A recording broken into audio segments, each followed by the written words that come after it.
uma consistência como time mesmo. Eu acho que ainda falta... Eu acho que hoje o Atlético praticamente não teve oportunidades ali. No primeiro tempo, o Atlético ficou completamente encurralado. Quando o Flamengo não tinha alternativa. Nos 30 minutos, O Flamengo não sofreu absolutamente, né, em nenhum momento ali naquele começo de jogo. Sim, mas quando você tira o pé porque construiu uma boa vantagem, isso não significa dar chances ao adversário. E o Flamengo, por exemplo, teve o lance do pênalti. Né? Tá, são centímetros, estava impedido, foi dado o impedimento. Mas não há consistência ainda nesse nível para impedir que uma equipe desentrosada, com 8 reservas, tivesse condição de se organizar ofensivamente e trazer algum perigo. Hoje era para o Atlético não gerar nenhum perigo, entendeu? Acho que pensando no nível de cada um e no que foi escalado por um lado e escalado por outro. E acho que, bem ou mal, ainda é o passo para virar uma equipe não imbatível, porque não existe, mas uma equipe ainda mais confiável. Acho que é só o que falta nesse momento que o Flamengo, enfim, joga e se afirma dentro do brasileiro também. Ô Roque, ontem aqui no Troca de Passes, não sei se você teve o privilégio de acompanhar, né? Eu e o Rafa, a gente conversando sobre esse Atlético Paranaense e Flamengo, eu perguntei pro Rafa, ô Rafa, os dois times vão se enfrentar daqui a pouco, daqui a algumas semanas, na semifinal da Copa do Brasil. Você acha que de algum dos dois lados pode alguém querer esconder o jogo e tal, apesar dos dois times se conhecerem demais? A gente achou que não. Mas você acha que o Atlético quis esconder o jogo hoje um pouco? Porque no meio da semana o Atlético não tem jogo decisivo nem por Copa Sul-Americana, nem Copa do Brasil, nem nada. É mais um jogo de Campeonato Brasileiro contra o Atlético Goianiense, na quarta-feira lá em Goiânia. E mesmo assim decide poupar seus principais jogadores. Foi só com 3 titulares hoje para esse jogo contra o Flamengo. Você acha que a Copa do Brasil pesou na cabeça do pessoal do Atlético hoje para escalar o time? Felipe, eu acho que não. Eu acho que deve ter sido algum outro pensamento, né, para que acontecesse isso. Às vezes os jogadores estão cansados também. Tem um outro jogo no meio de semana que, de certa forma, pode ser mais o nível do Atlético, né? Teve outros jogos também, teve o jogo aí da Sul-Americana. Então, assim, é difícil a gente falar porque realmente a gente sabe muito pouco, né, aqui fora do que realmente acontece no dia a dia, né? O Muricy falava isso aí, né? Vocês não conhecem 99% do que acontece. E é verdade. Então essas decisões são tomadas pensando sempre num jogo que se passou, no presente e no futuro, né? Mas não acho que seja isso, esconder o jogo do Flamengo para a Copa do Brasil, não. Mas com a tua experiência de dentro do campo, a tua vivência também como técnico, pode ter passado isso, assim, porque seria uma prévia, talvez. É claro que não tem a mesma tensão, o mesmo caráter eliminatório de um jogo de Copa do Brasil. De repente você mostrar todas as suas armas, de repente você enxerga nesse jogo, se o Atlético faz um jogo espetacular hoje, com os titulares contra o Flamengo, o jeito de jogar encaixa, né? Tudo aqui na base da suposição. Você não acha que talvez desse armas para o Renato? Olha, precisamos fazer diferente no jogo da Copa do Brasil, porque a gente viu o que aconteceu no jogo do Brasileiro. Ou não tem nada a ver? Para mim, acho que são jogos também, campeonatos diferentes, né? Você decide uma Copa do Brasil em 2 jogos. A gente teve um exemplo, pouco tempo aí, o Grêmio e Flamengo, né? O Grêmio ganhou o primeiro jogo fora, ganhou o segundo em casa da Copa do Brasil e o Brasileiro perdeu. Então, assim, são competições diferentes. A Copa do Brasil tem essa questão de decisão. Pode, como suposição, você está falando isso, pode ser uma suposição, mas eu não acredito. Eu não pensaria dessa forma, não para esconder o jogo, de maneira nenhuma. Cada jogo é um jogo, tem uma história, né? E você conhece muito bem os outros times, né? O Atlético vem jogando. Hoje você tem um departamento de análise que olha o seu adversário, jogo fora, jogo dentro, tem a característica dos jogadores, entende o seu padrão da equipe. Então, assim, dessa forma, a minha opinião, não acredito que tenha sido por isso. Tá legal. Vamos saber então dos nossos companheiros que fizeram a transmissão na TV Globo desse jogo do Flamengo contra o Atlético Paranaense, 3-0 para o Flamengo. Vamos trazer aqui para o Troca de Passes Luiz Roberto, Roger Flores e Júnior. Luiz, o Flamengo resolveu a parada muito rápido, né?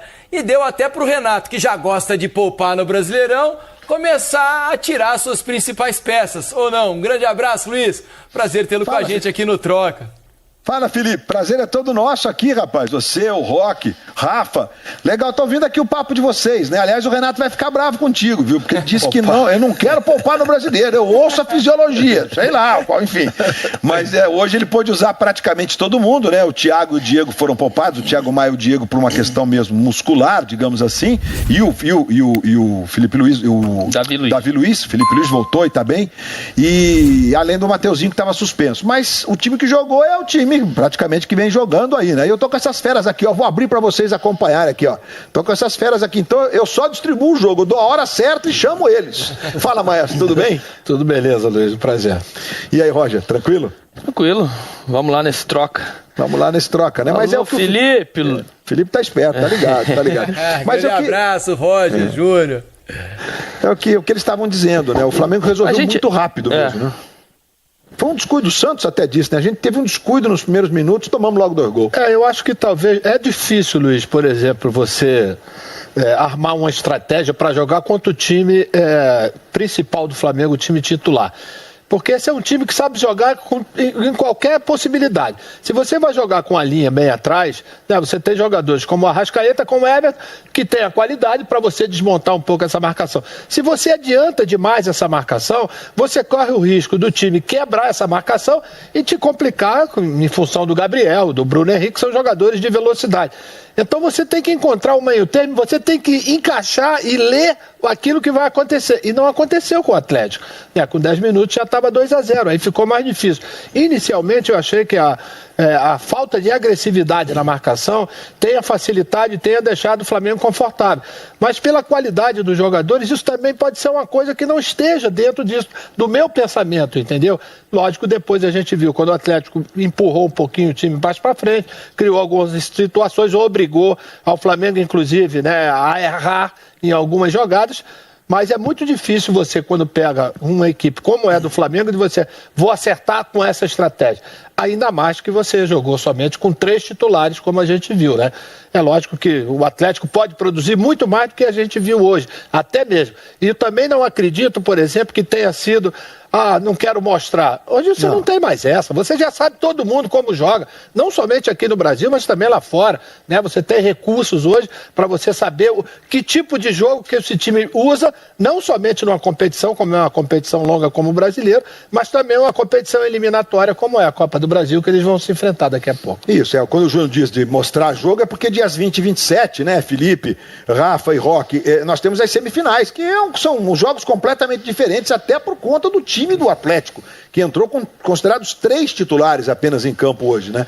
Então eu acho que não tem uma coisa, não tem nenhuma relação com a outra quando a gente pensa o jogo de hoje, Campeonato Brasileiro, e o Flamengo com a necessidade de ganhar os pontos, de qualquer jeito, para continuar sonhando com um tricampeonato seguido, que é inédito, né? O Flamengo levou mais a sério. A verdade é essa, esse jogo, né? Colocou o time titular, o Atlético veio com um time alternativo e essa questão foi até colocada em pauta, né? Eu até levantei essa bola, mas aí o Ricardo, nosso repórter que estava acompanhando o Atlético Paranaense, fez essa pergunta para o Bruno Lazzaroni, que estava no comando técnico do time hoje, e ele rechaçou isso, né? Falou, não, a gente estava precisando dar um desgaste, precisando ter uma semana inteira de trabalho pro time titular, eles vinham respondendo bem nos jogos principais que a gente estava precisando e explicação dada.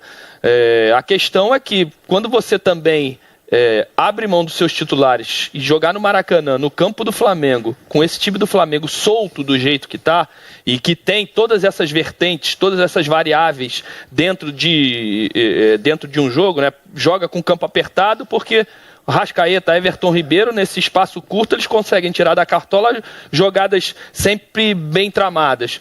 Adianta a linha de marcação, você tem a bola longa do Bruno Henrique que sai igual um foguete. Então é difícil realmente marcar o Flamengo. E o Atlético com o time reserva, sem o entrosamento, sem o encaixe da marcação que tem os jogadores titulares, né, o conhecimento sai você tem que fazer a cobertura e você automaticamente, a movimentação dos companheiros titulares já sabe, quando desencaixa você sabe como encaixar sem esse que saiu na marcação. O time reserva vai levando tempo para entender as movimentações, principalmente sem a bola, né? É difícil você jogar tão bem na questão do entrosamento sem a bola. E o Atlético, até entender isso, já estava 2-0 e o Flamengo com a oportunidade de fazer 3-4. Fez o terceiro no finalzinho, na última jogada do primeiro tempo. No segundo tempo foi um jogo de administração. O Flamengo baixou muito, desconcentrou do jogo, errou várias vezes na saída de bola no início do segundo tempo. Começou a chover e aí eu achei, o Felipe falou que o Renato gosta de poupar no Campeonato Brasileiro, mas hoje achei até que ele demorou a fazer as substituições para proteger algumas... Você reclamou, troca logo. A gente tá para proteger alguns jogadores. A gente tá vendo os lances, aí o chute do Andrés Pereira para a bola bater na trave e voltar. Aliás, na semana é o segundo gol que sai de uma bola que bate, chutada por ele, que bate e volta, né? Enfim... e são pontos que eu gostaria de levantar. Esse é o outro ponto com vocês. O Gabriel se movimentando muito nas beiradas. E aí o cruzamento para o Bruno Henrique, lembrando também um gol na semifinal da Libertadores. Aí gols que têm acontecido, jogadas têm acontecido, embora essa talvez tenha até sido mais para o Arrascaeta, mas os dois estavam lá. E aí o terceiro gol, aí já está até na metade do gol, né? Foram 10 toques em 14 segundos, desde o Isla na linha de fundo contrária. Que é exatamente o que vocês estavam dizendo, né? Que o Flamengo, quando joga, quando o time adversário vai tentando levantar suas linhas lá para jogar dentro, suicídio, Luiz. Já é suicídio. É suicídio. Então a gente tem esses 3 pontos para vocês falarem. É suicídio porque você tem jogadores extremamente habilidosos, né? Capazes na hora da criação, com bom passe, que é o caso do Everton e do Everton Ribeiro e do Arrascaeta. E você tem jogadores velozes, ainda né? tem o Andrés, que entrou e que tem essa fatiada bonita, né? Porque até o Andrés foi escolhido por nós, né, como o melhor jogador em campo, juntamente com a torcida. Porque esse jogador dinâmico é um jogador muito rápido, e eu inclusive falei que eu acho que vai ser difícil até o Diego recuperar essa posição como titular, pelo que ele vem jogando nesse pouco tempo que ele tem já como jogador do Flamengo. Então, quer dizer, você tem que encontrar uma solução durante o jogo. E o fato volto a dizer, o fato do Atlético estar jogando com um time alternativo realmente complicou. Essa movimentação do Gabriel, quando ele cai pelo lado direito, Luiz, é importante que entre alguém no meio, porque o passe dele foi pro Arrascaeta, né? Ela subiu um pouquinho e o Bruno Henrique veio acompanhando a jogada e confirmou o gol. E essas movimentações... Sim, eu queria que você falasse especificamente então do Andrés, que, né, como o Júnior disse, acho que ele vai ser titular, né? O Diego vinha jogando e a contratação ele é meio assim precisa, né? Porque o Andrés, ele não é exatamente o mesmo estilo do Diego, mas é um jogador com características de criação mais ofensiva. Ele parece mais com o Gerson, né? Mais com o Gerson até. O Flamengo foi no mercado para tentar substituir o Gerson. O Gerson era titular, o Diego reserva. E nessa entre-safra entre Gerson e Andrés, o Diego fez o trabalho dele. É um jogador mais veterano, que conhece taticamente o jogo, que tem bom passe, mas é um jogador que retém mais a bola, né? Que às vezes a bola chega no pé dele e perde um pouco de velocidade de jogo. O Diego ainda é muito importante, é o capitão do time, mas eu acho que o André já é o titular da posição por tudo que ele tem entregue, né? Com pouco tempo, mas ele já dá dá um dinamismo no jogo. Uma amplificada do jogo, principalmente nessa ligação direta, né? A bola chega nele, antes você esperava mais do Arrascaeta e do Everton Ribeiro. Quando chega nele, mesmo de trás, ele tem esse passe longo, ele inverte muito bem a jogada não precisa chegar do outro lado em 3 toques, ele consegue num só fazer a virada de jogo, isso dá velocidade quando tem a bola. Eu acho que ele é o tipo do jogador que ele joga sem e com a bola. Ele é o tipo, joga mais ou menos como o Gerson, só que muito mais rápido do que o Gerson, né? Ele é um jogador muito mais dinâmico do que o Gerson, né? São estilos semelhantes, entendeu, Luiz? E talvez essa chegada, essa pegada, porque ele tem pegada. Ele é um jogador que combate muito, ele compete demais, porque ele vem até de uma escola, né, que é a escola inglesa, que é uma que você precisa combater, jogador de meio campo precisa combater. E talvez estivesse faltando ao Flamengo um jogador para encostar e ajudar o Arão exatamente nessa tarefa de recuperar a bola do adversário. E a gente dá